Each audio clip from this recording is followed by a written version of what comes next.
Thank you, Mrs. Elena, for sharing that standard. Thank you so much. I really appreciate that. You make my work so easy. You deserve all the awards. You've always been consistent with us, with Mr. James, Mr. Dadibo. Many of us have been with us for as much as 3 years or more. And if there is no value addition, I'm very sure that many of us won't still be here being with us at every point in time. Thank you for trusting us on this. So I've shared the link. Why is it going to give me this?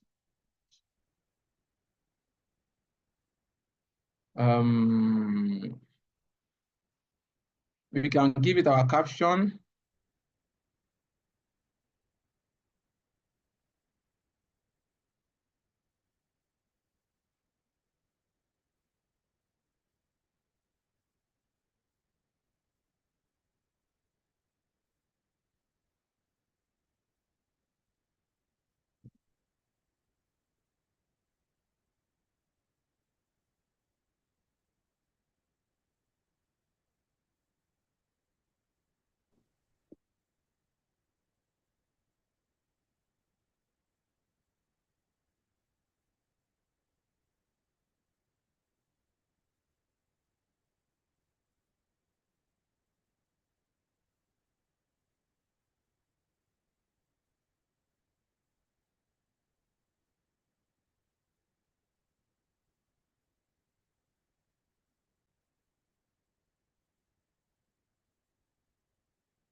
All right.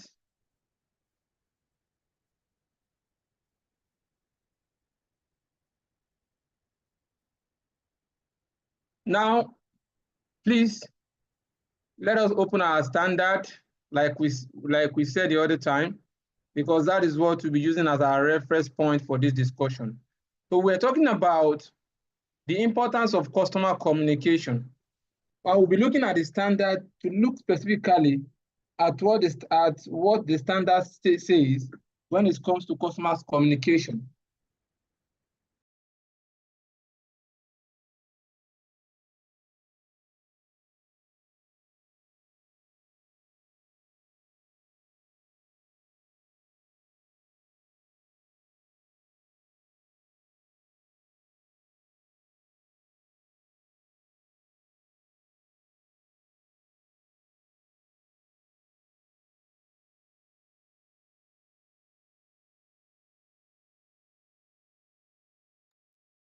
Customer communication, like I said the other time, please, if you don't have the standard with you, one of us, Mrs. Elena, has sent us the link, has sent us the material, the standard in the chat room. Please kindly download this and let us join this conversation together.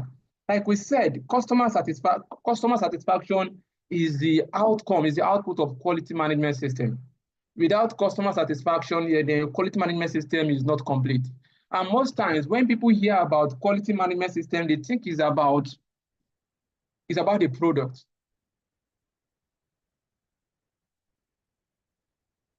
They think it's about the product, just the product alone, that the product should meet the best quality. See, if you have a good product, but you don't have a good strategy to market your product, you don't have a good strategy to consistently make your product be of high quality and meet customers' perception, Because at the end of the day, what matters most is the perception of the customer on the service that you deliver, on the product that you offer.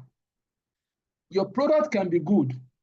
You can have the best quality product. You can have the most outstanding product. But when there's a gap in your quality management at the point of delivery, when there's a gap in your quality management at the point of communication, then your management system will be affected. Let me give you an example. You are a cake baker, you bake cake, and they called you to bake a cake for them for a party. You agreed on the date that the cake should be delivered on the 7th of December. And the event, which is the birthday, which is actually my own birthday too, is on the 9th of December. Now, you agreed to deliver it on the 7th. That was the agreement. Now, you are good at baking your cake. Your cake is so perfect. It's so sweet. Everybody loves your cake. Now, you've made the cake, good design. The drawing that they gave you, the design that they gave you was what you made. It's not the issue of what I got, what I ordered versus what I got. No, it is what they ordered that you designed, and it was perfect. They came, they saw it, and it was perfect. Now, at the point of delivery, you're supposed to deliver on the 7th. Something happened. One thing and all the other happened. You could not deliver on the 7th, and you extended it till on the 8th without telling them anything. On the 8th came, one way or the other, there was an issue. Maybe the car that was supposed to deliver it, due to poor maintenance, maybe you have a delivery car that you use, due to poor maintenance, the car broke down on the way, they had to return the cake home. Then on the day of the event, which is already in a hurry, then you start rushing to find a way to deliver the cake. At the point of rushing, looking for a way alternative, the cake fell down, or the cake fell and got deformed. The shape got deformed, the design got deformed. Now, you are a good baker, you made the best product, but your quality management at the point of delivery, at the point of meeting customers' need does not lie only in the quality of product, but everything that has to do with the satisfaction of the customer. So quality management system is beyond just the product or the service that you deliver. Quality, QA, QC, even QA, QC itself is not only about product and service. There is a whole lot, the framework that manages quality needs to be looked into. And one of those important aspects that I'll be talking about today is about customer communication. Now, communication, like I said at the beginning of the class, is in the standard 9001, 14001, and 45001. You will see communication under clause 7.4. Communicate internally, communicate externally. Every form of communication that you need between your staff, between your contractor, you want to communicate about your environmental sustainability practice. You want to communicate about your safety practice. You want to communicate your policy. You want to communicate your set objective. Yes, communicate generally. But when it comes to quality management system, there is an aspect that deals with customers' communication. Because quality management system is about business. It's the art. It's about the business itself. If you are looking for trainings that talks about the business itself, starting from the product or the service, to the marketing, to the delivery, to the perception, to the end use, quality management system talks about this. So customer communication is what we'll be talking about today. Feedback is part of way of getting communication. So it is still a kind of brother and sister discussion. As we go forward, we'll get to understand better. When you look at the standard, you will see that it is, if you look at clause 8.2, now clause 8 is when you have your operations, operational plan and control. If you look at ISO 9001, 14001, 5001, most of the standard, you see clause 8 as operation, and 8.1 is mostly talking about operational planning and control. How do you plan your operations? The standard operating procedures, the operating manuals, your production plan, your operations, every activity that you do, you put them into action, and you control it to ensure that it's in line with your set objective, and is in line with the actions that you use to address the action that you use to address risk. Because clause 8.1 usually, most of the time, make reference to clause 6. And that is why I said at the beginning of this class, I'm going to try and go back a little to bring us back to the story. There's a way the standard is being designed. All those wordings, requirements, they are not just scattered everywhere. There's a reason why they are being placed in order. Now, for you to be talking about your operation, you will have planned something that you want to operate on. For you to say you want to cook either Ghana jollof, I know I have my Ghanaian friends here. Maybe you want to cook Ghana jollof or Nigerian jollof. For you to cook a jollof rice that will meet that taste, you won't want to cook Nigerian jollof and end up cooking Zimbabwe jollof.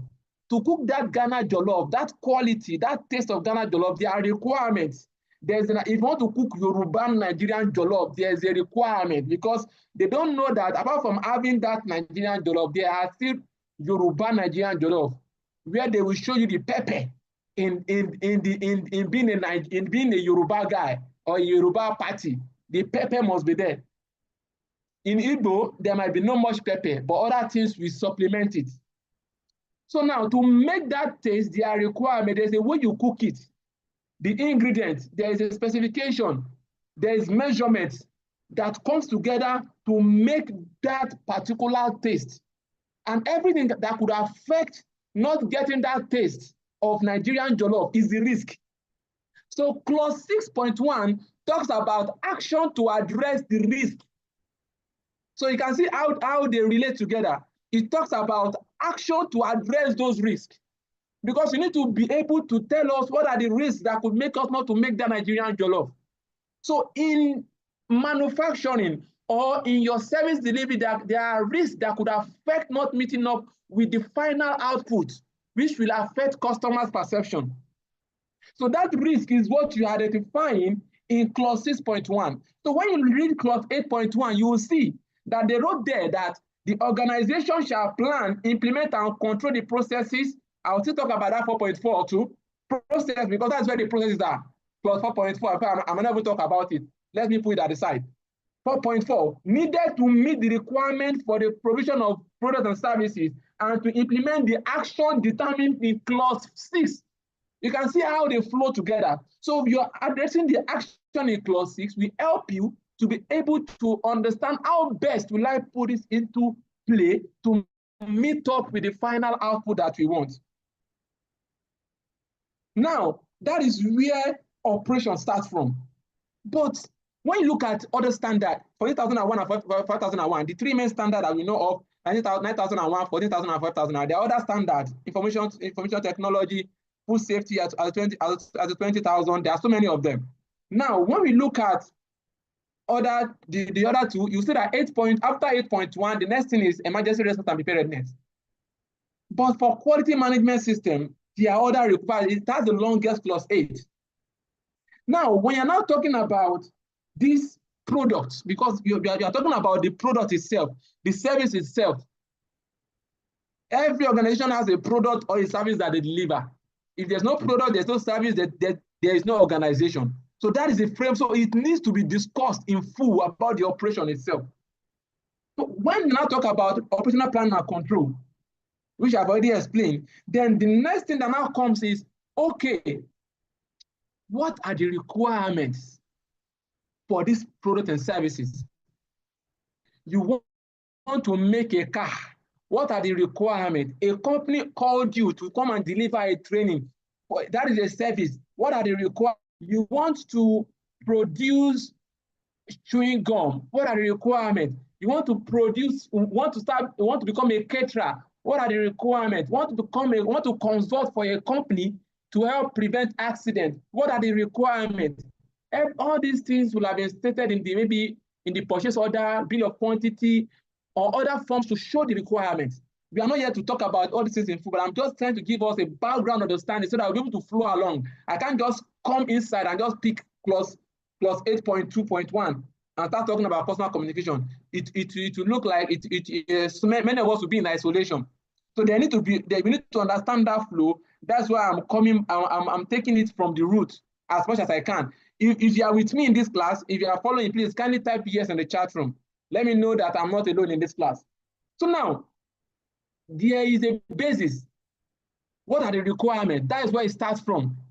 What do you want to produce? What do you want to deliver? They called you to deliver a particular product. They called you to deliver a particular service. They called you to help them bake cake, for example. There are so many services that are being done in this world. You can mention services. You are into delivery, logistics and delivery. You are into cleaning. You are into so many. They will tell you, oh, God, this is what we want to help us to do. That is where communication starts from. In fact, the first thing that happens in business is communication. So that's why if you look at the standard, you see that after talking about operational planning and control, when it comes to 8.2, when it comes to requirements for product and services, the first thing that comes first is communication. Because that's the first thing. Once you have already made your product, the first thing that will come is want to communicate with the people. See, oh, I sell rice, oh, that's why you see them on the street. Oh, Logi, they, oh, I stay in the Yoruba land. I don't know how they say it in Yaosa and Igbo land. You see them advertising so many things that they sell. You go to the park, you will see the park man, Oshodi, Oshodi, Oshodi. Ibadan, Ibadan, Ibadan. They are calling. That is the first part. You have produced something, you want to sell it, you communicate first. So there should be a process for communication. You don't want to tell them that you are producing this thing, and when they buy it, they are tasting something else. You don't want you don't want to tell them that you are producing, you are cooking Nigerian jollof, and when they taste it, it tastes like Ghana jollof. And they start to complain. That's where complaint comes in. And that is where another form of communication comes in. How do you address complaint? You are still coming there. But the first, for you to know that it starts from communication. That's where communication starts from the marketing. What do you communicate out there? You go to many websites today. They say they are doing this, they have this training. It affects so many of us. In fact, even me, most times I have to review our website to ensure that our current training is what is there. You go to some websites, what they have already done, training that they've already delivered, is still on their website. That is poor communication, because you have given the perception that you have that service. When they now call you, now tell them that we do not offer it, or we don't offer the training. You've already changed their perception. Next time, even what you have, they might not come because they'll be scared that you might not be able to offer them. So communication starts, it tells you that the first thing that happens in business, after you have produced that value that you want to give to the public, the first thing that follows is communication, and that's the marketing part. So that's why the first thing that they talk about is about the requirement for other services. What do you communicate? At the point where a customer needs your service or your product, they will communicate to you. They will communicate to you. And most times in manufacturing, or let me say in design companies, maybe construction, equipment manufacturing, there's always a specification. Even in some of our services that we do, there are also specifications. There are some that are written, there are some that are not written. The ones that are written are very obvious to us. Let me give you an example. Your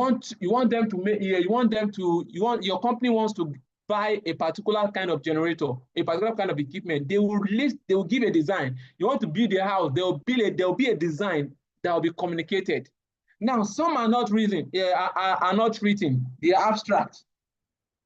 For example, Ajoke wants to get cake for his birthday. He can't start writing the design.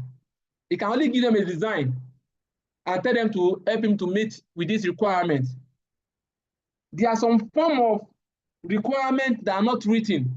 Another example is when you go to ShopRite or you go to a Chicken Republic, you want to go and buy something to eat, or you want to make Domino pizza, they help you to make a pizza, which is your requirement. You don't write it down, like give them a document that this is my requirement. You communicate it.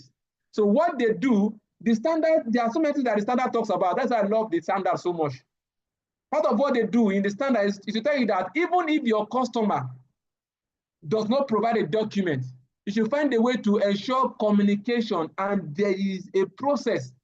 That is why when you go to Chicken Republic, when you go to Chicken Republic or you go to Domino, you go to ShopRite, as you are, once you bought, once you, maybe let's use ShopRite for example. Once you've gotten all what you want to buy and you get to the counter, there's a screen that is before you. As you are inputting it, you are seeing it, and you are agreeing to it before they now click on it.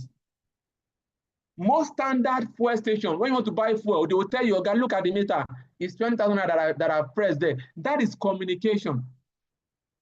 So communication, when you understand the requirement of the standard, it helps you to address so many issues.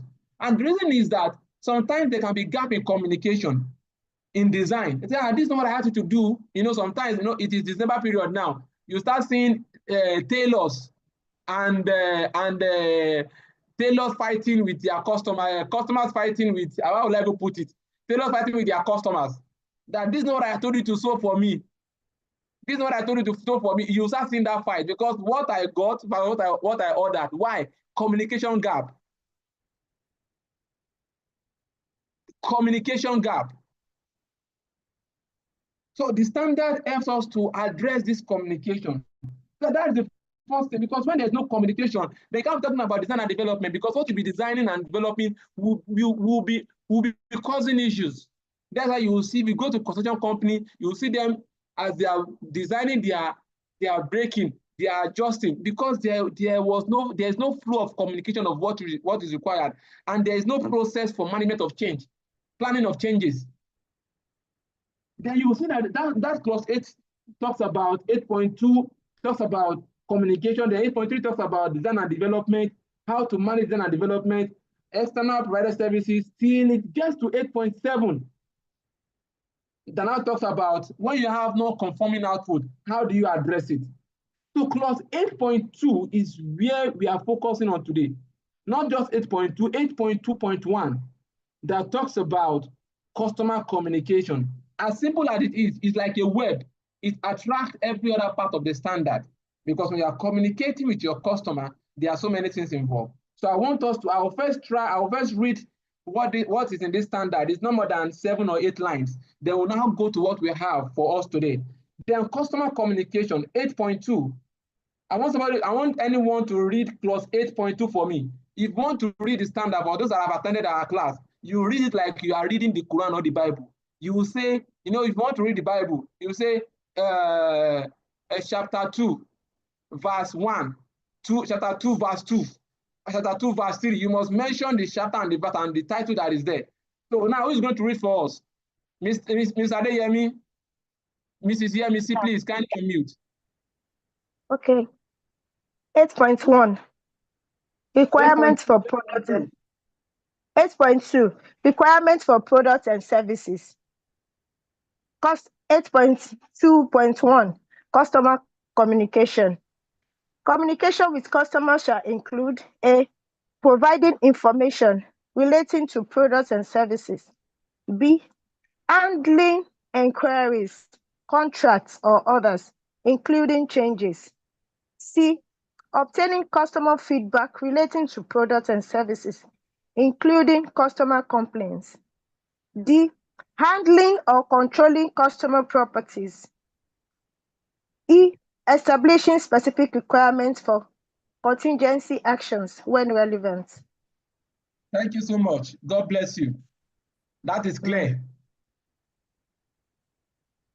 Communication with customers shall include providing information related to products and services. That is the first part, and that is talking about marketing.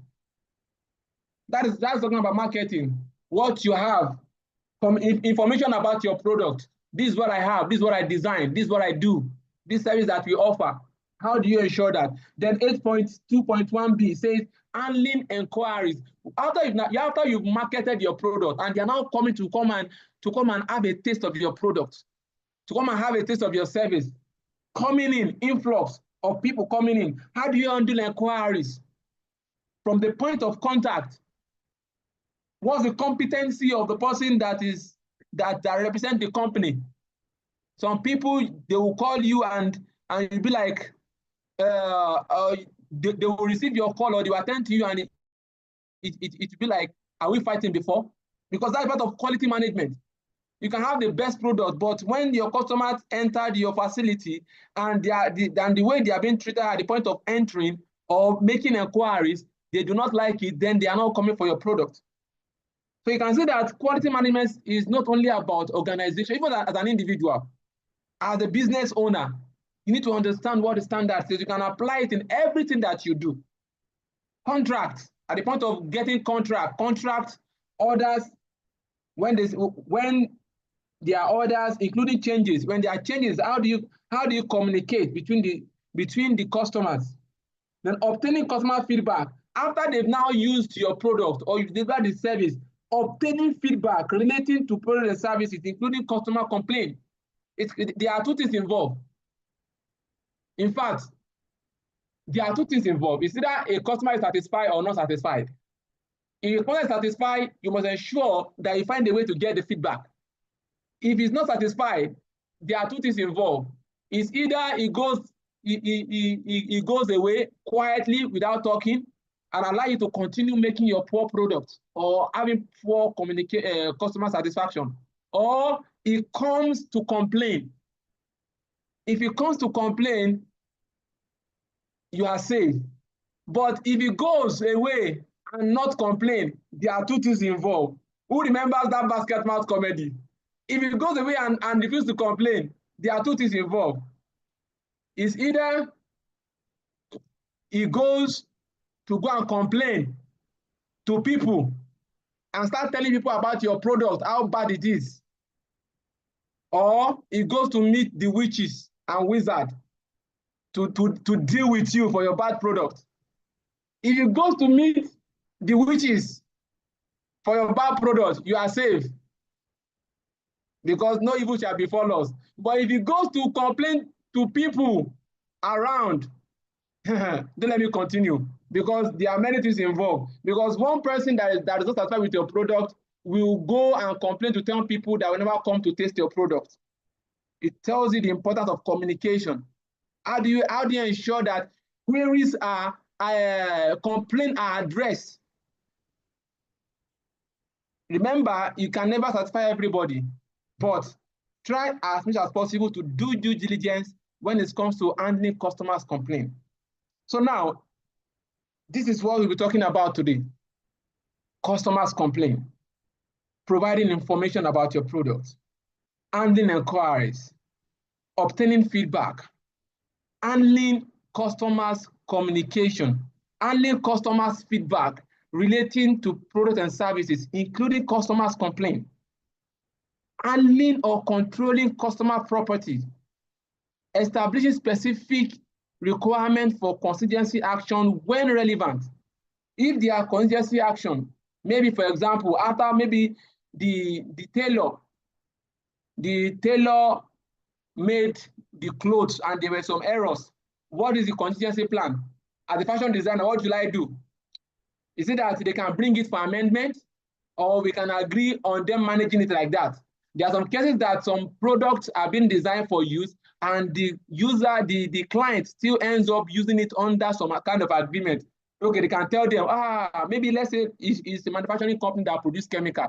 Maybe after delivering the chemical, they observe that let me say the ethanol was not enough, or maybe the resin was not enough, which is the chemical they use in making, let's say, the medium.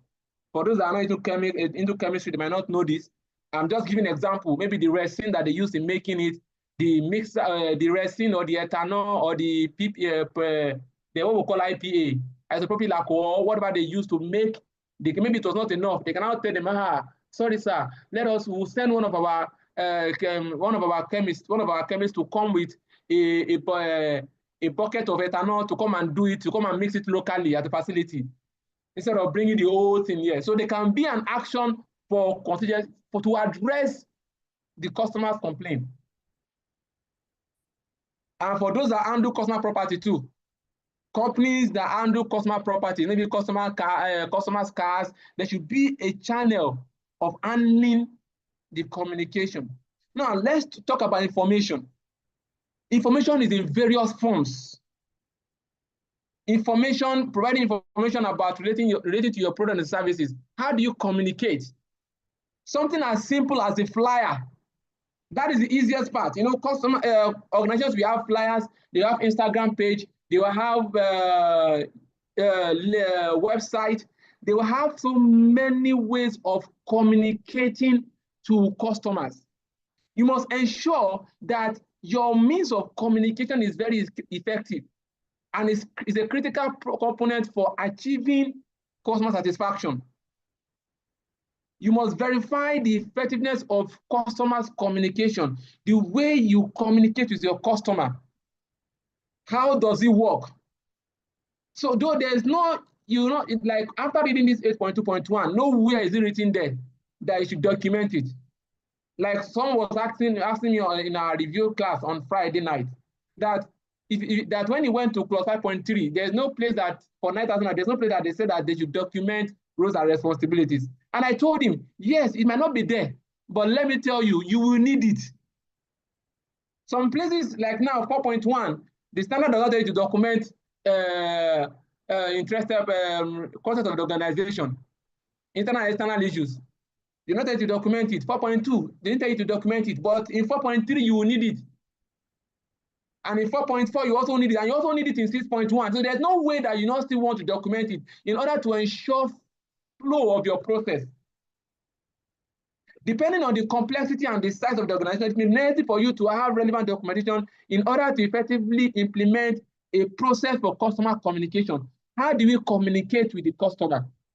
When there is a need for a product, what is the channel of communication? Who receives it? How many minutes do we respond to customer? You will see some, they will say, if you see, when you have a complaint, for example, they will tell you, we'll get back to you within 24 hours. Some will say 7 working days. Why? Because that has been defined. There must be a process for communication because you are dealing with people, you are dealing with customers. Even when your product is being used by animals, it is still human beings that will come and buy them. So at the end of the day, there must be a channel for communication. There must be a process for customer communication. From the and we have mentioned the 3 basic processes.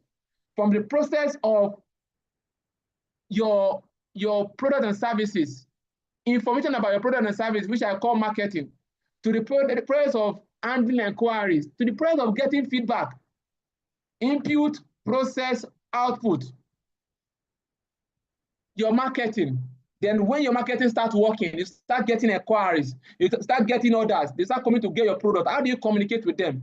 Then at the point when they have used your product, then they come back with a feedback or a complaint. That is the third part.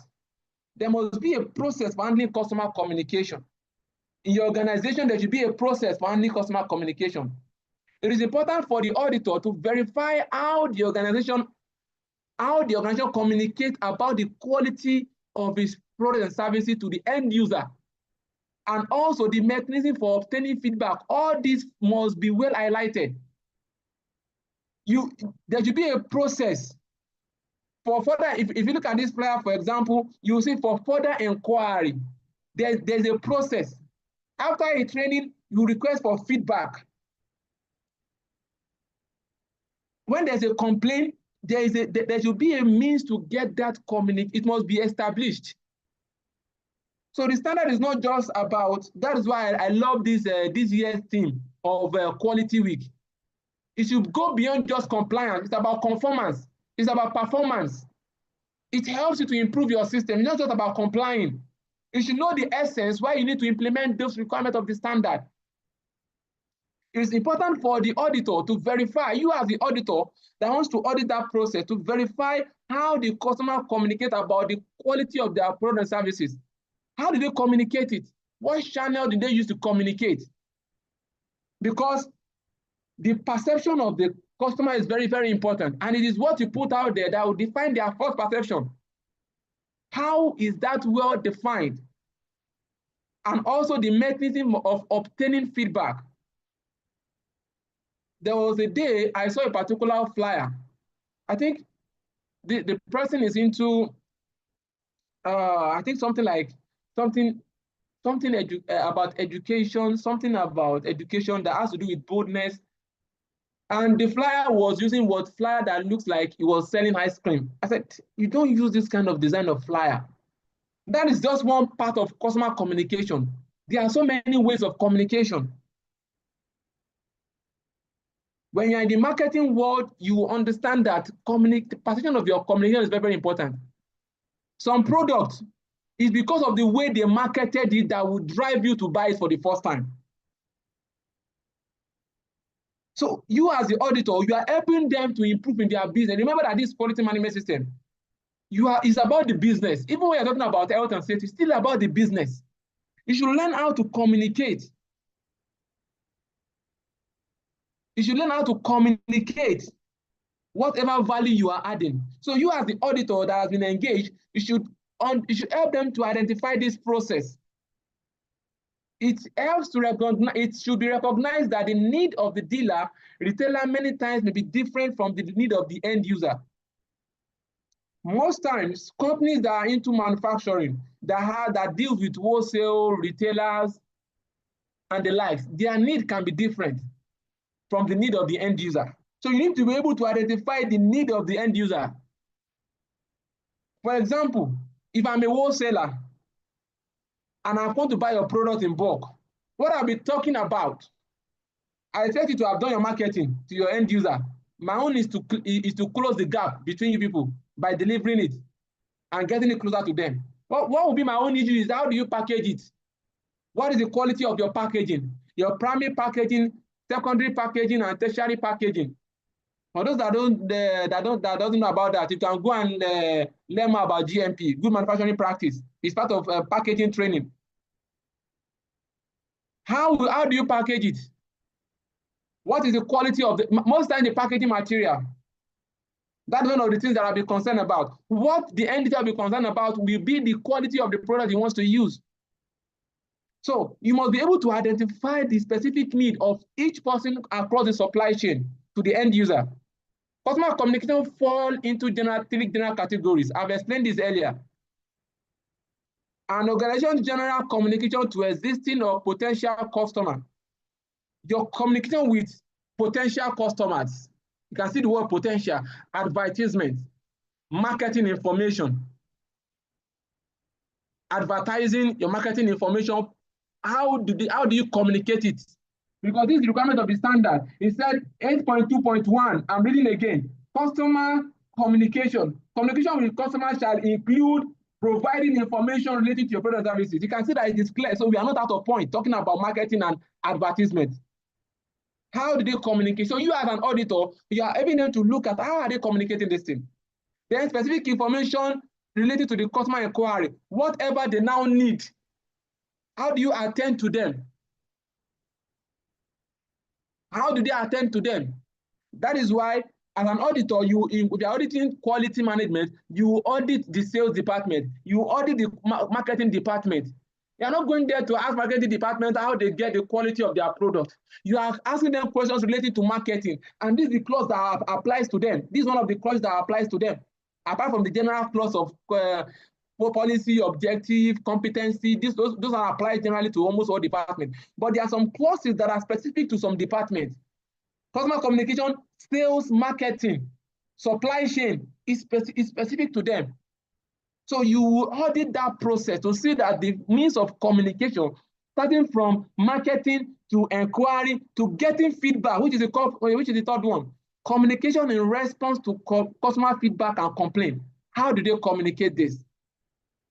Some or all of the following means of organizational general customer communication may be observed by the auditor. For example, what should you look out for as an auditor?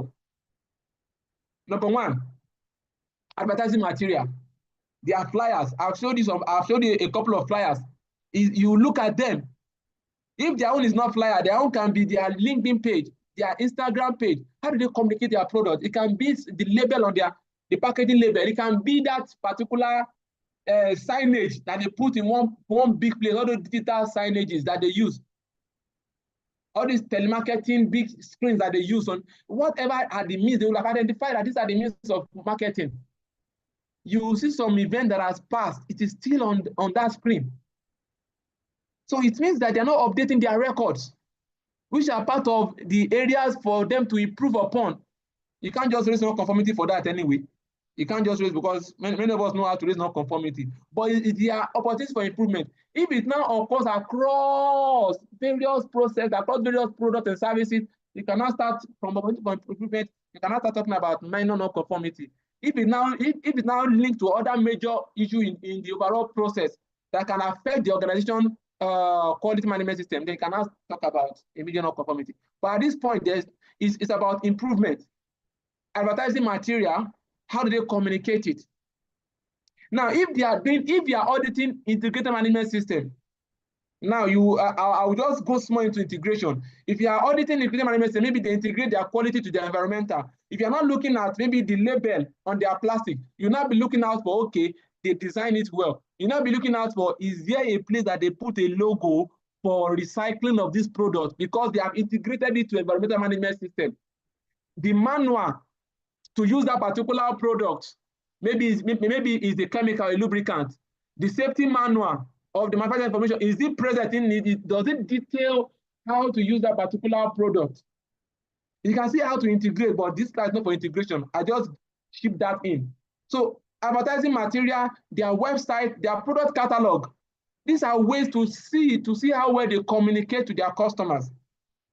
Where the organization receives orders from dealers and not from the end users, the auditor should establish that the product information available to the end user, pamphlet, brochure, website, describe the product and services accurately and adequately.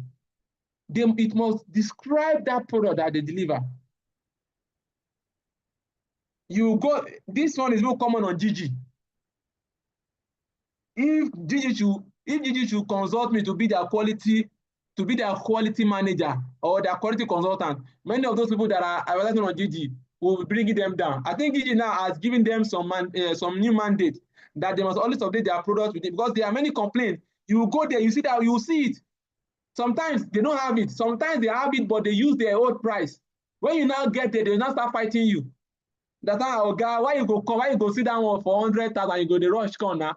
But that is what you put on your platform now, on GG now. It's not my fault that you put that price. Oh, guys, you know the dollar at the rise. As dollar is rising, you update your product, you update your cost.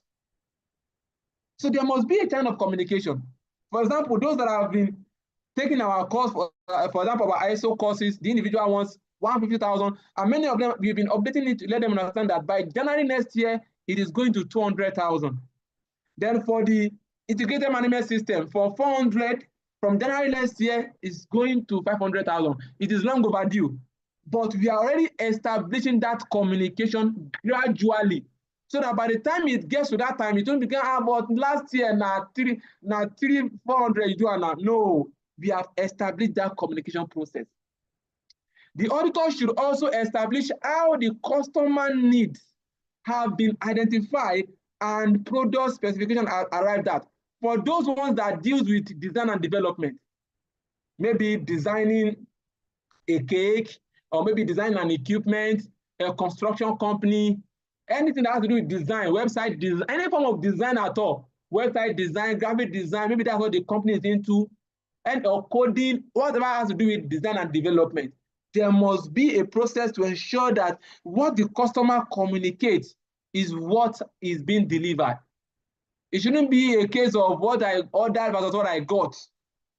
The auditor could also query, for example, how often advertising material, website, product catalog are reviewed to reflect the organization's current product offering and services, and what measures are taken if a particular product is modified, discontinued, or no longer available. What process did you put in place? For example, we don't take ISO implementation course before, but we just started it this November. Immediately, we've gone on, in fact, before then, someone complained that's why complaint is very important, that he has gone to our website, he has gone to our registration form. It is not there. The option is not there. And then immediately we have to update it, and we apologize, and we told the person to go back, and it is going to reflect there. That's how it should work. You can never be perfect. That's why there should be a channel for getting queries, inquiries, complaints from customers. How often do you update all records? How often do you obtain all information? These are what you as an auditor you are looking out for. Means of an organization-specific customer communication to be observed by auditor. When it comes to inquiries, contracts, or order handling, including amendment. For example, quotation. Quotation is also a form of communication. Quotation is also a form of communication. Quotation is a form of communication. Order form is a form of communication because they tell you what they need, what they will specify it there. Invoice is a form of communication. Credit notes, confirmation of orders, amendments, delivery documents, delivery notes. All these are a form of communication, and these are part of the document that you can request for.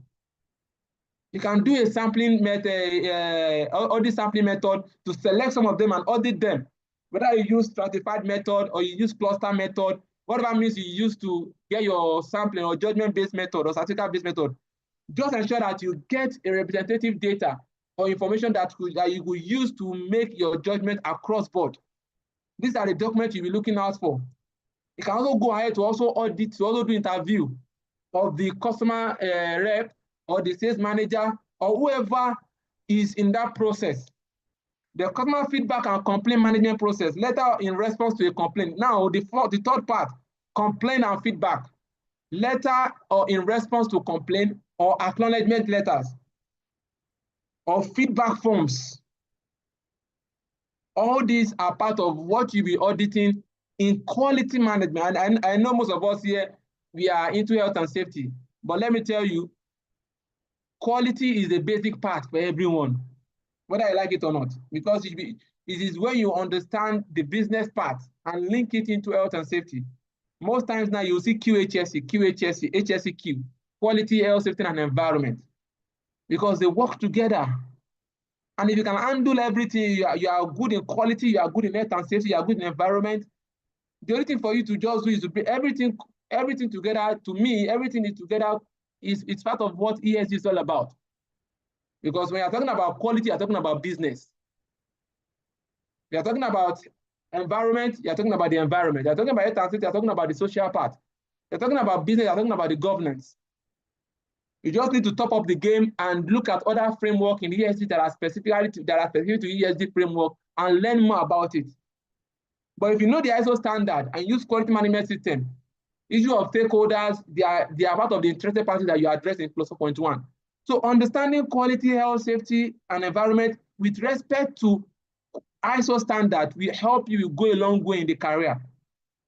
I don't know most of us here are 8 or 6 professionals, but this is also a basic part of what we should know to top up the game in our career. Now, let's go on, please. There are also further instances where the auditor will experiment the organizational communication with customer. For example, during the auditing process, where the customer provides no documented statement, you can see what I'm saying. There's sometimes, it's not every time that there will be documented statements of requirements. You want to go and buy rice or jollof rice in Chicken Republic. Will you go there and give them a document? Is it possible? I want to respond in the chat room. Do you go to ShopRite and start writing the document and give them a document of what you want to buy? Do you do that? I want the response in the chat room. Is it possible? It's not possible. You don't do that. It's not possible. But there must be a process. The organization needs to have a system in place to obtain and confirm this customer's requirement before the organization accepts the order. That is why they will tell you, what do you need, sir? You say you need this, you need it. They will type it out. They will type it on the screen, show it on the screen, and you need to agree. So look at what you have ordered for. That is the process that has been defined. During the design and development process, there may be considerable communication between the organization and the customer.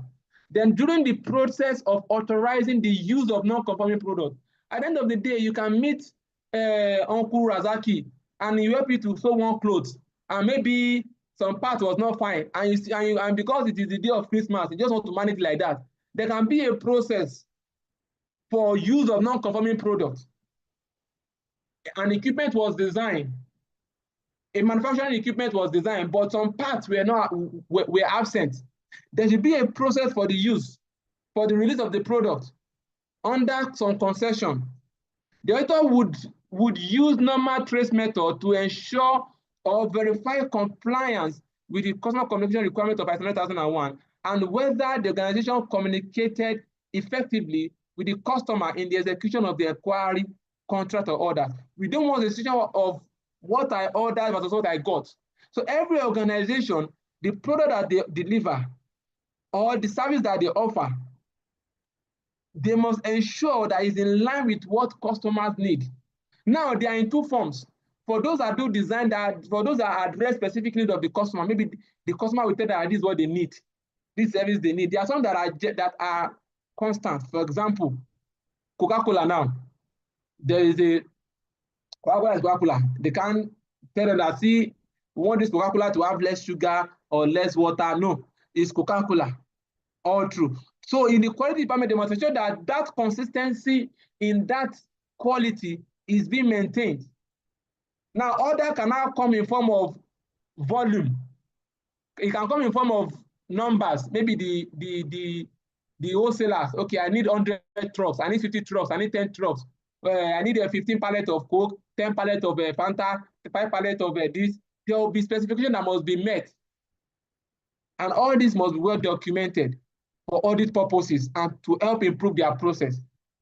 Now, there are many other, when it now comes to customer complaint, like I said, it's like all this, you see this standard, is not a water flow, it's a free process, it's like a web.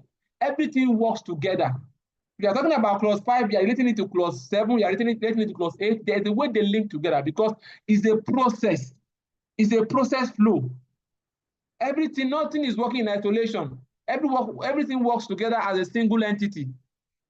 For example, we are talking about clause 5.1, we're talking about commitment.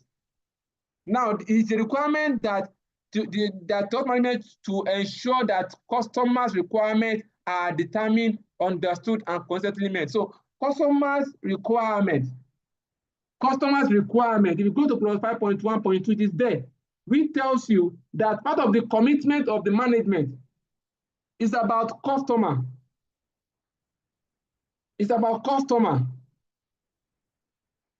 focus. Now, 8.2.1, which is what we've been dealing with this morning, also talks about customer. Also talk about customer focus, customer complaint, including customers' complaint. If you go to clause 9.2, 9.1.2, 9.1 talks about monitoring, measurement, analysis, and evaluation, under performance evaluation. So it's a requirement, the organization, to monitor customers' perception. So it's part of what you must monitor. How are the customers? What's their perception about our product? The feedback are very important because that's what we ensure a continuous process in a continuity in the business. Perception of the degree to which their needs and expectations are being fulfilled. This is actually more demanding than just, it's not about responding to complaint. Like I said, some people will just, they will do you good by coming to complain. Some people will do you good by coming to complain, but many will leave without giving you a feedback, whether good or bad. So you must ensure that you find a way to get that feedback. That feedback is very important for the continuity, for the progress of the organization, for business continuity. Plus 9.1.3 also talks about it, ensuring that it requires that the organization to analyze and evaluate appropriate data to the degree of customer satisfaction. It means that after getting the feedback form, after getting the feedback, you must analyze the feedback to understand, to know the degree of customer satisfaction. It's not just about complaint, it's about analyzing how the customer perceives your product. Then 9.3, which is management review. Management review should include customer complaint. You can see that various parts of the standard, they are talking about customers' complaint, customers' feedback, customer communication. So it's not just as simple as we look at it. Clause 10.2.1, which talk about corrective actions, non-conformity. It defines the requirement for reviewing non-conformity, including any arising from customers' complaint and subsequently action on those non-conformities. So how do they address when customer complains and there is an issue? How do they address it? In fact, how do you even know as an auditor that there have been complaints? We'll go there now. But those non-conformity, how do they address it? How do they determine the corrective action? Now, I was talking about how do you know that people have come to complain? For example, goods that have been returned. When there have been many goods that have been returned, throughout an audit, the auditor should be allowed for indication that suggests customer dissatisfaction. When customers return goods, customer cannot return goods to you when it's good. It's either there has been an issue with pricing or issue with a disagreement along the line, or the product is not good. Warranty claims is an aspect of customer complaint. So you as an auditor, if you want to know records of customer complaint, you look at these areas. Revised invoices. Invoice that has been revised and revised and revised and revised. So sorry, it's 200,000. No, put it at 250. No, okay, it's now 300. No, put that. No, sorry, it's not this equipment. Sorry, it's that equipment. Please add this. All this back and forth are part of when you know that there have been issues in the communication. Articles in the media, customers' website. I remember a story of Indomie. Those years, many years ago. I'm talking about 15, 20 years ago, when there will be complaint, where there was a viral news that Indomie was killing people. And it was going viral and it was affecting the market. They said Indomie was killing people, should not eat Indomie, that people were dying from Indomie. And I think maybe, I don't know, but maybe it was one of the top management. He went to the middle of the market. Based on the story that we had, she went to the middle of the market, just pick with the media, as evidence, pick Indomie randomly. I said, hey, whoa. I think she was speaking it in Yoruba, that she tore the Indomie and was eating it, and was telling them that she's from Indomie, that look at her eating Indomie. If it's going to kill people, that with this, that she's going to die. But look at it, it's not killing her, that people should not listen to them, blah, blah, blah, blah, blah. It was propaganda before they started gaining the market back. Because then it was a news that people were careful of eating Indomie then. So these are alternative way of also giving evidence that, see, this is how we handle customer when we are going, because articles in the media is part of what we will use as an auditor. These days, if you go to Twitter, if anybody has issues now, they will go to Twitter and tag MTN, tag the bank, and you see that the banks are responding. Why? Because they know an auditor, if they are into a particular management system, an auditor can decide to go online and check how they respond to customers' complaint. Yes, they can use social media to tag you. How do you address it? So you as an auditor, you are also looking at this process. How are they handling complaint? If they are consumers' websites, which most likely is not applicable, might not be applicable here, but there are sometimes that there's a particular design website or forum where people will be talking about different products. You can have access to it if possible. Direct observation or communication with customers. For example, if where you are auditing has the customers there. Let's say, for example, a transport organization. Maybe I'm auditing God is Good Motors, and I'm within their facility where people that want to go to different locations are there. I can interview them and ask about the customer service. That is one. I can, if it's let's say a hospital, or give me examples of where people are directly involved. We can put it in the chat room where the customers are there with them. The customers are there together with them. Hotels, clubs, where they have direct linkage with their customer. The customers are within the premises. Give me examples. Who can think of any other example where the customers are directly with them? Supermarket, thank you. Banks, schools, thank you. So these are pharmacy, thank you. These are, as an auditor, you can go ahead and also ask one or two questions. Based that you must be sure that it is part of the scope of the audit anyway. This is not about auditing techniques now or auditing principles now. But you must ensure that it is within the scope of the audit, so that you're not going to be doing something that's outside the scope. If that is not part of the scope, don't go and be talking to people that they didn't send you to go and talk to. Don't say Wali said, yeah, you should go, thank you. Don't say Wali said that you should go and be talking to people. It is defined in the audit scope. You can include it as means of only auditing customers' complaint. ISO 10002 recommends that when handling the performance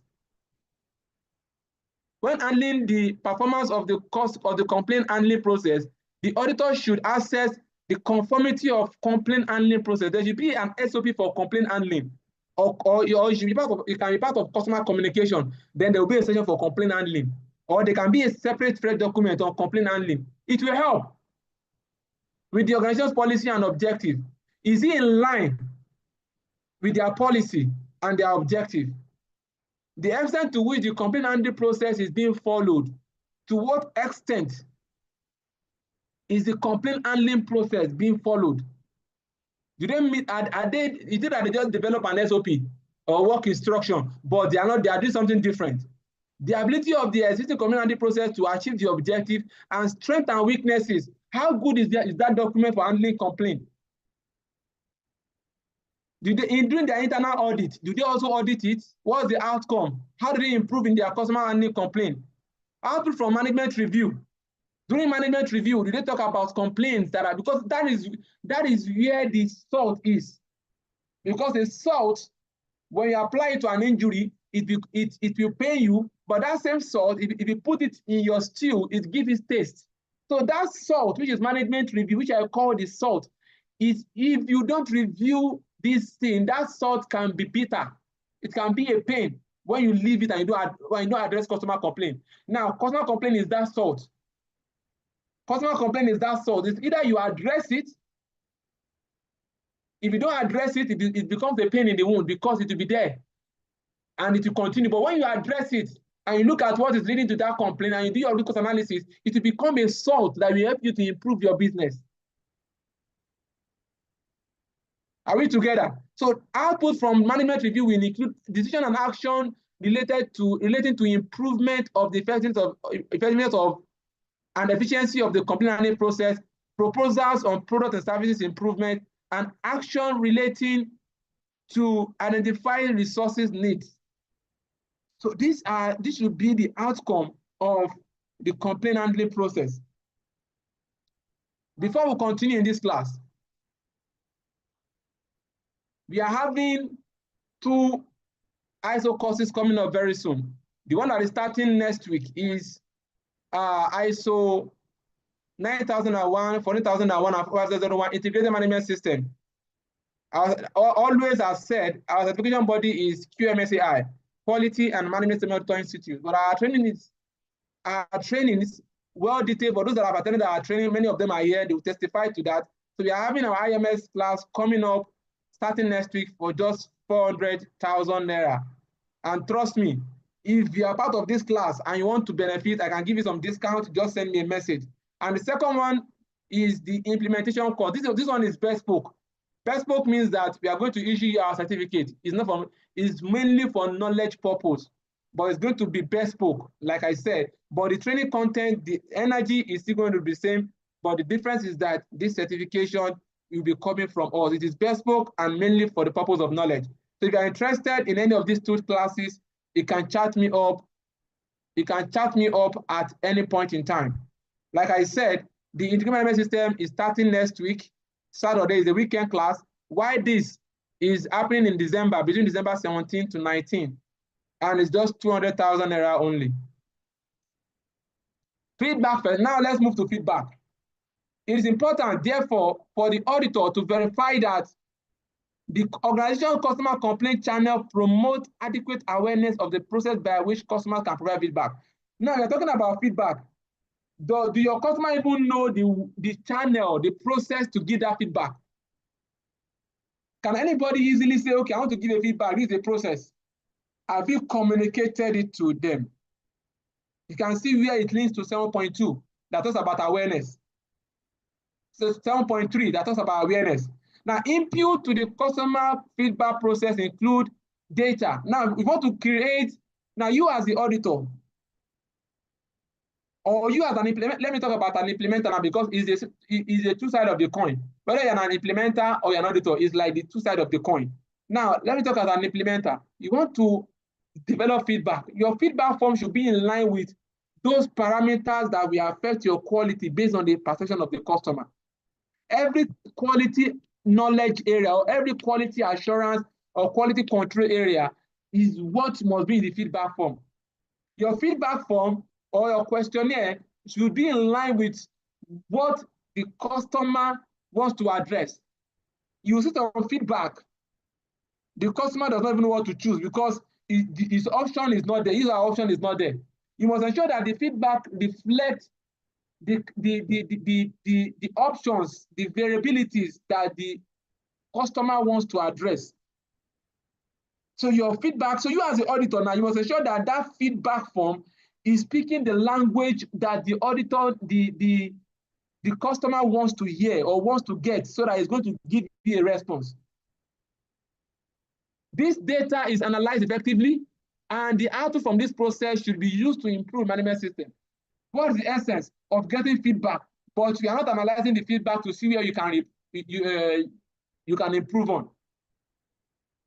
You are not getting feedback to see where you can improve on.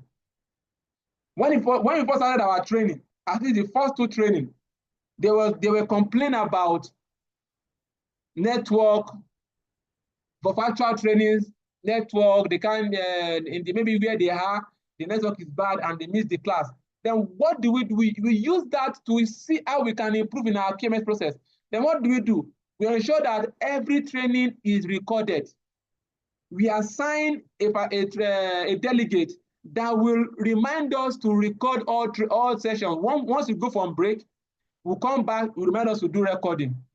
The trainer must ensure that he has a paper in his front where he's going to write start recording, so that most times when he forgets and he comes back, the first thing he will see on his screen is start recording, or on his keyboard is start recording, in order to prompt him to start recording, so that recording will be available for those that did not meet up due to network issues. So you're able to close that gap. That is what feedback does. You can get feedback about the content of your product. This thing, there's a way it tasted when I use them, or this particular item I bought from you. So that it is not to make you feel bad, but it is to help you improve in your product. That should be the outcome. So as an organization, your feedback should be genuine. You should ensure that your feedback are not based on what you want them to give you. So you as the auditor is ensuring that feedback, there is impartiality in the feedback. And the feedback reflects the reality of their quality management system. Tell me why. Tell me why when I was auditing you, I see a lot of warranty claims. I see a lot of return goods. I see a lot of complaints. I don't want to use complaint now. I see a lot of warranty claims and I see a lot of return goods. And when I get to your feedback, I was seeing good feedback. All your feedback were good. No, now, as an auditor, I will know that there's something wrong somewhere. You are lying. You can't be having 10 return goods in a month for a sale of 20. 10 of them are being returned. Or let me put on percentage. Let's say 30% of your product are being returned, and there is 40 warranty claims every month for a sale of 100. And when I now get to that is like 60% deficit. That's like 60% of your product are good. And when I get to your feedback, you're having 99, 95, that you're having good feedbacks. How is it possible? So auditors should be able to connect the dots, and it's not only applicable to just customer feedback and communication, other aspects of auditing. But this focus today is about customer feedback. If you are together, please type yes in the chat room. If you are flowing with me, please type yes. Let me know that we are together.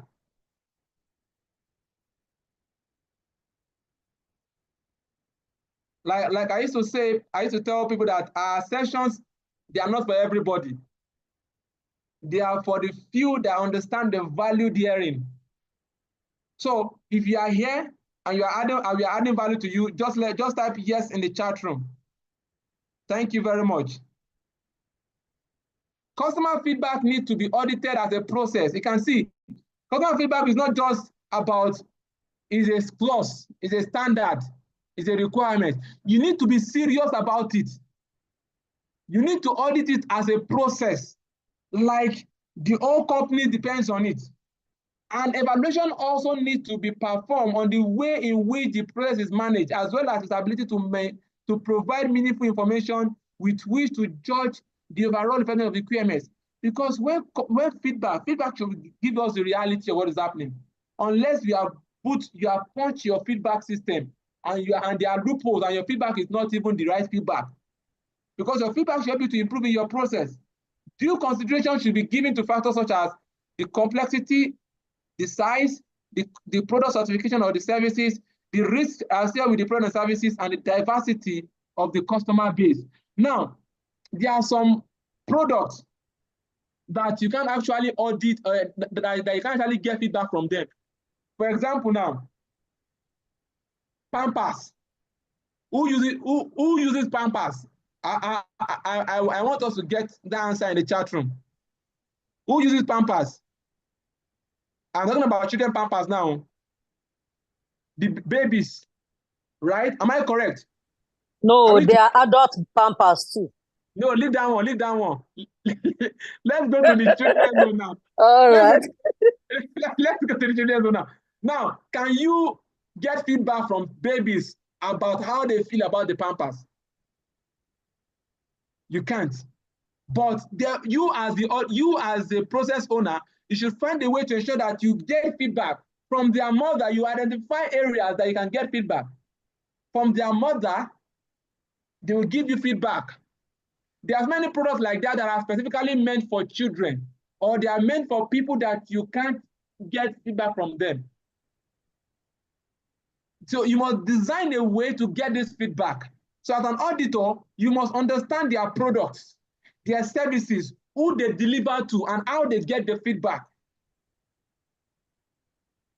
Another example is, let's look at cars. I use that as an example a lot of time. Car engine oils. Most times, who uses the engine oil practically? The person that uses the engine oil practically is the car owner. But who are those that actually buy the engine oil and know more about the engine oil? Who are they? Who are they?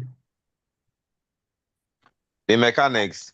The mechanics, thank you. The mechanics. So you as a process owner, as an organization that is producing engine oil, I should not only be, as an auditor, I will not only be expecting you to get feedback from the car owners.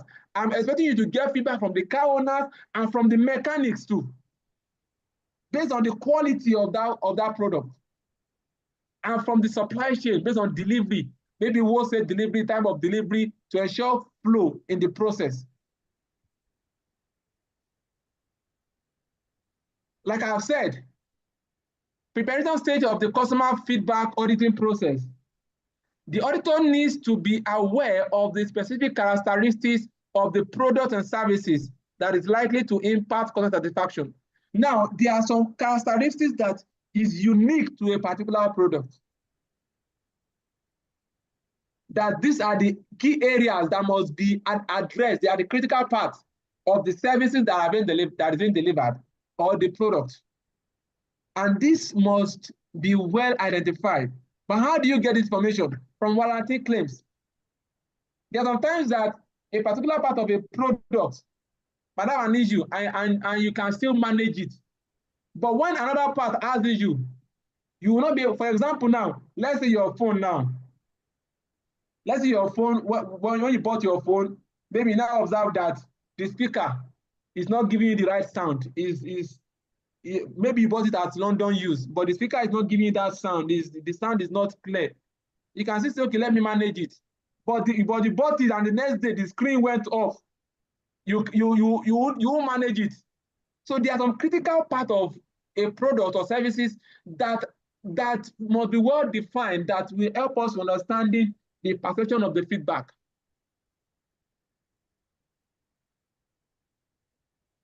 Goods return, warranty claims, revised invoices. These are ways information that will help you to get this feedback.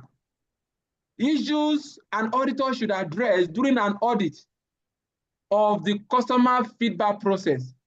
What is the desired output of this process? What are they looking out for? What is the desired output? Customer feedback. What is it? Why are you doing customer feedback? Why are you talking about customer feedback? Why are you having customer feedback as part of your process in an organization? There should be an output. Is to get tangible information about the perception of your clients to help you to improve your process. The customer category, like I identified the other time, mechanic and the user, are the customer categories covered for this information so that everybody reality will be reflected.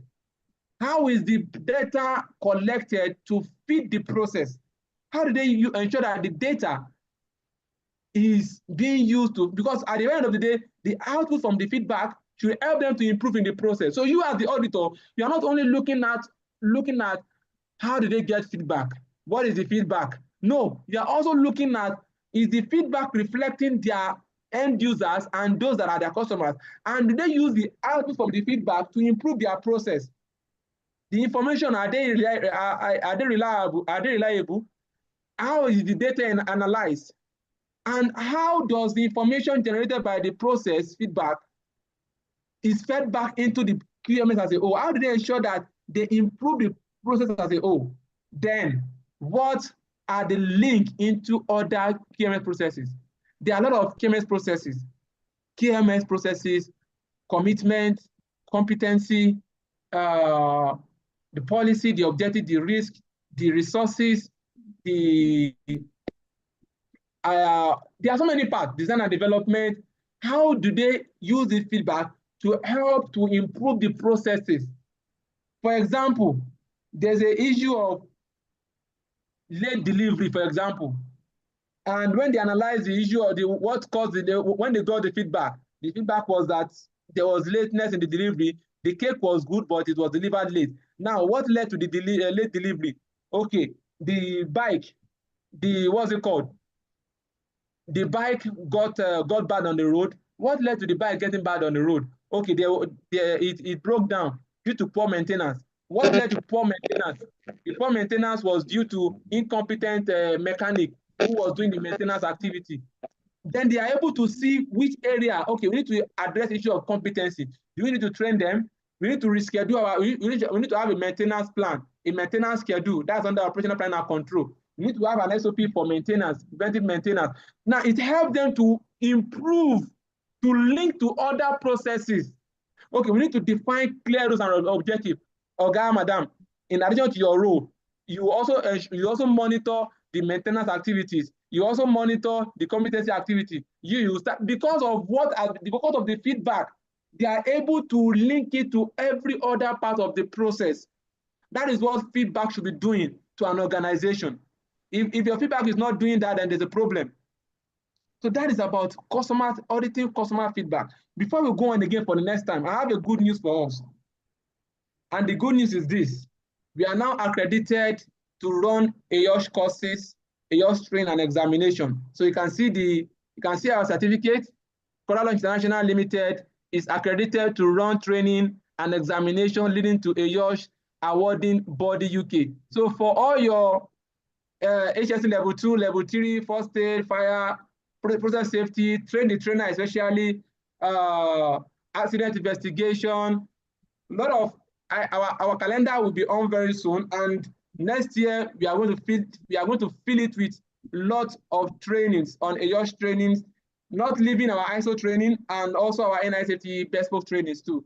So that is to inform everyone, spread the news. Very soon we can make it public. This is the first time we are officially making it public to everyone to know that we are now being accredited to run AYOSH courses. Your organizations want to do trainings, keep in touch with us, whether you want it from AYOSH or you want it to be a bespoke, whatever you want, always come to us. And as usual, you know us already. Excellent training delivery is our watchword. So let's continue. Techniques the organization can use to monitor the customer's perception. I've mentioned some of this earlier. Now, face-to-face evaluation.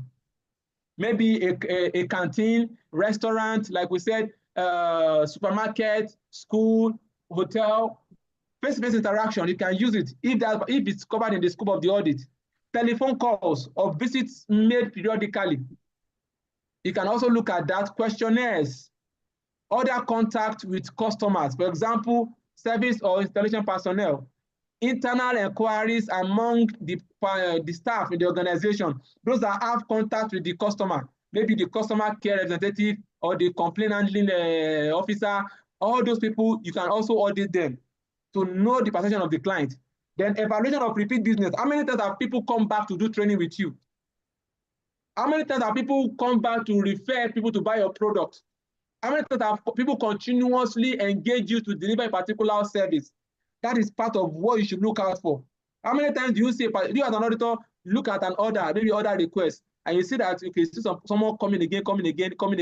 I as a process owner, if I want to close issue of customer feedback or complaint with an auditor, what I will do is that I will look out for where we have a particular client that has continuously engaged us. I will pack them together and I'll show the auditor, look at this particular client. It keeps coming and coming and coming. Do you think if our product, if you are not managing our feedback system, do you think this person will come back? I will be able to, that is why courses like this is not just about auditing. You also learn about how to implement and how to address auditors, because once you know how to audit, you know how to address auditors. You know how to speak in the language of an auditor. So if you are not taking any of our ISO courses, especially our auditor courses, though we now have implementer course, which is bespoke, that course that I said 200,000 naira, next year, it won't be bespoke again. It will be going to 500,000 naira. So this year is just for us to start that IMS course. So that IMS course that is going for 200,000 naira this December, our advice, if you can go on with that course, chat me up and let us register you. Evaluation of repeat business, the monitoring account receivables and customer complaint analysis. In the real world, you can never, now put it at the back of your mind, because don't stress yourself too much. You can never be able to monitor the perception of all customers. It's not possible. You want to kill yourself. That is why you just do sampling. You select some customers and understand them and be sure that they are representatives and they reflect the risk both to the organization and its customers. The auditor should seek to verify the information provided by comparing it with other evidence obtained. That is why if you get evidence from this particular process, see if it aligns. I gave an example that time. You are telling me that I'm seeing warranty claims, I'm seeing return goods, but when I'm not auditing your feedback forms, I'm seeing that you are scoring 95% in your feedback, and there are a lot of complaints. There's a problem somewhere, there's a gap somewhere. You are having delay in your delivery due to maintenance issue, and you are telling me that your maintenance schedule is up to date and all maintenance has been carried out. There's a problem somewhere.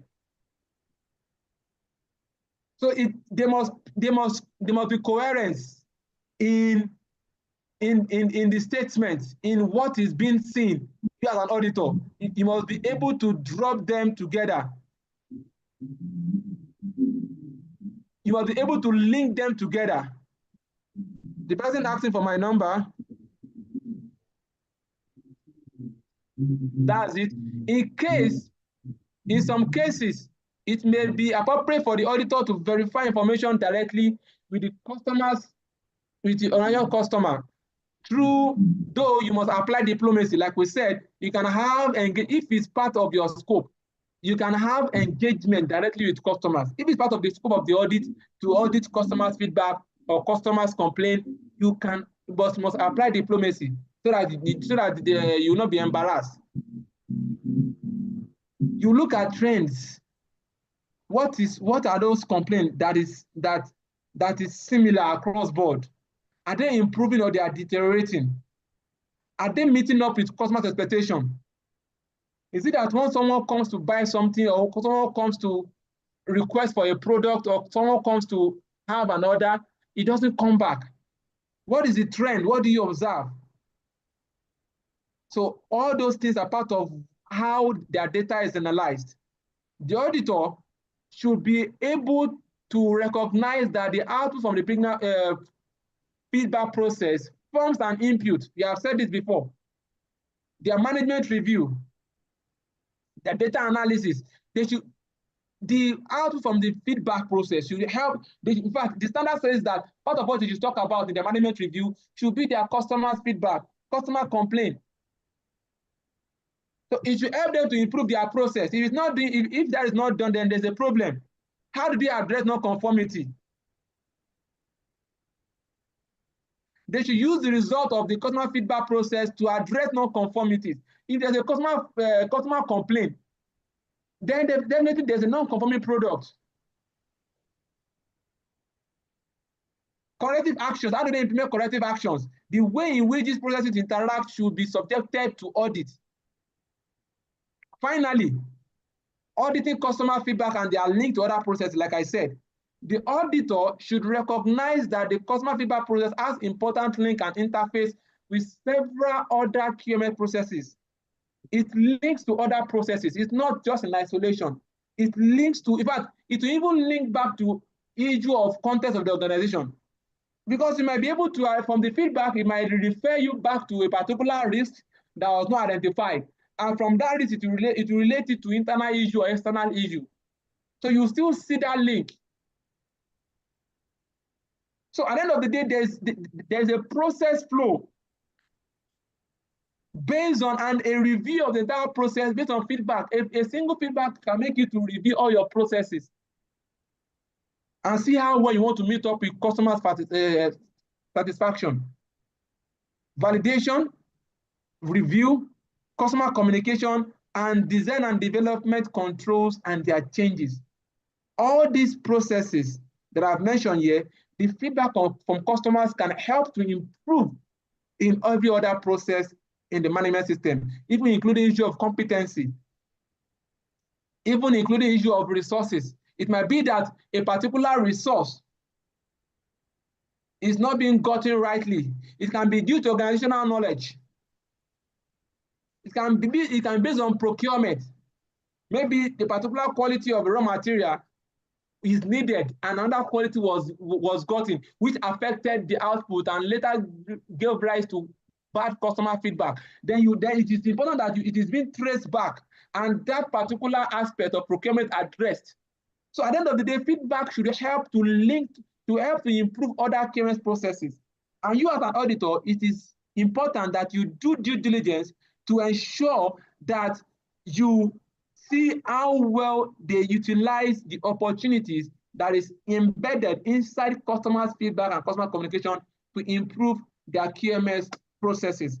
And that is where we are going to end it today. But before we go to the end of this class, I know you've been seeing these flyers, but let me show you here again. We are having a training on advanced construction safety between 3rd, 4th, and 5th of December. And there's 25% discount, meaning that a cost of 80,000 is now 26,000 naira. This is part of our discount for December. So please, if you are interested in our advanced construction safety course, please do reach out to me. Then, setting the pace 3.0 is here again. For those that have attended 1.0, they know about it. 2.0, they know about it. And here again is 3.0. And we have our speaker. Our speakers are ready to spark. So prepare to attend Setting the Pace 3.0 on the 18th of January at LCCI Ikeja. There's also opportunity for virtual attendance also. Finally, we have our self-paced learning. I used to have a lot of questions about this self-paced learning. When we say self-paced, the classes have been recorded. They are deep learning courses.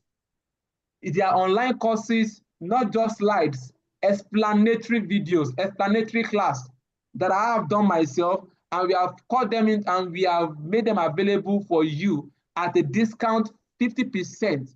So if you are interested in any of these technical safety courses, you can reach out to me. We have just 5 of them for discount, this 50% discount, control of hazardous substances, root cause analysis, incident investigation and risk management, health and safety data analysis and Excel dashboard presentation course, then integrating quality health and safety into project management, and QA gap analysis and top management presentation course.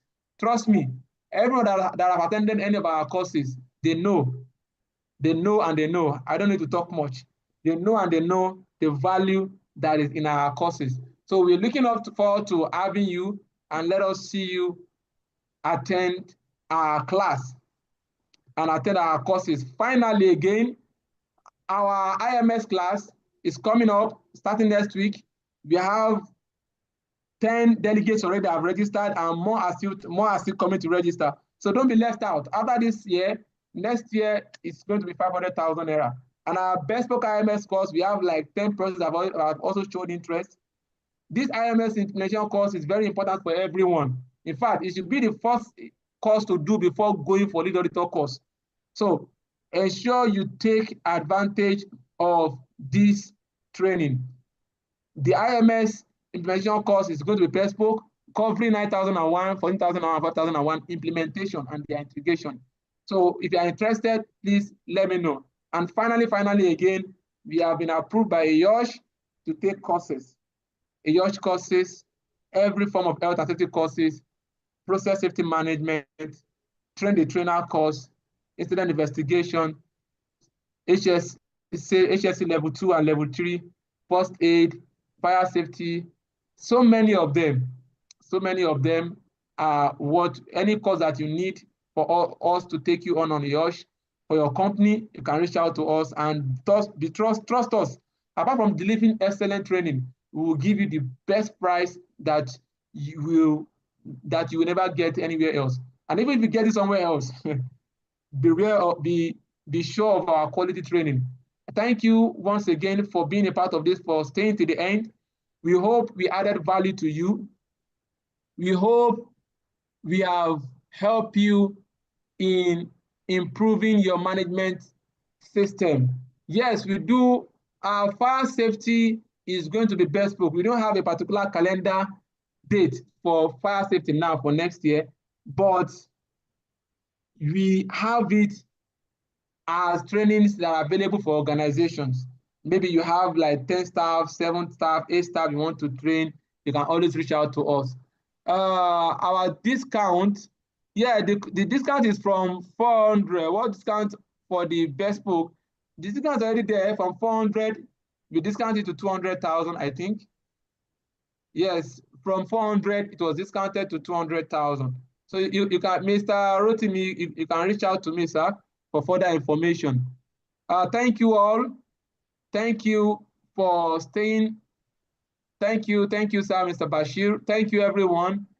Thank you. Hope we added value. If you have any question now, please let us take 1 or 2 questions if there are before we call it a day.